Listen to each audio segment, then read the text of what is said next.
Salut les Marocains! Sous la dernière vidéo sur Septa Emilia, les commentaires nous ont offert un petit voyage dans l'histoire parallèle.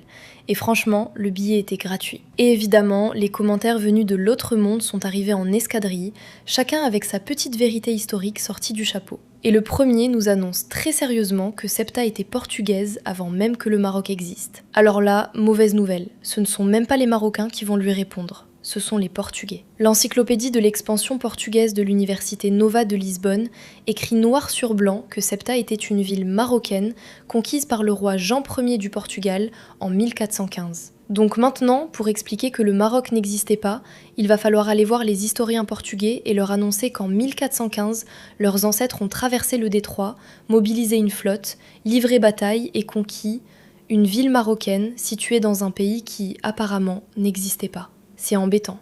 Même les Portugais de 1415 savaient où ils débarquaient. Il aura fallu attendre un commentaire YouTube en 2026 pour leur apprendre qu'ils s'étaient trompés d'adresse. Ensuite, changement complet de discipline. Un autre nous explique que les Marocains partent vivre en Espagne et nous cite Pedro Sanchez, affirmant que Septa Emilia sont espagnols. Ah, donc maintenant, pour déterminer la souveraineté d'une ville au XVe siècle, on regarde où les gens immigrent au XXIe et on demande son avis au Premier ministre espagnol. Magnifique. Les archives peuvent fermer, Booking.com vient de reprendre le département d'histoire. Et puis arrive mon préféré. Lui nous explique que le Maroc serait un voleur et qu'un voleur ne peut pas réclamer ce qu'il n'a jamais possédé. Le Maroc a volé aux autres. Les autres, qui sont-ils exactement ? Apparemment, c'est une civilisation mystérieuse. Pas de nom, pas de capitale, pas de souverain, pas de date. Indiana Jones cherche encore. Mais c'est quand même extraordinaire. On regarde un pays avec 2 morceaux de son littoral nord sous drapeau espagnol, une frontière orientale héritée de la colonisation française, et on lui demande de rendre le butin. Le cambriolage le plus étrange de l'histoire.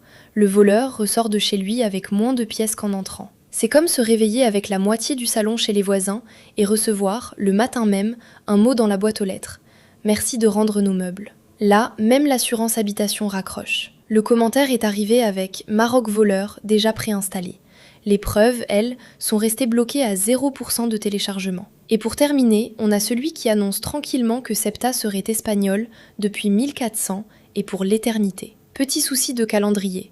En 1415, Septa devient portugaise. Donc notre ami vient de réussir l'exploit de rendre Septa espagnol 15 ans avant sa conquête portugaise. Là, ce n'est plus une chronologie, c'est retour vers le futur avec un budget municipal. Quant au pour l'éternité, l'histoire connaît des conquêtes, des traités et des changements de souveraineté.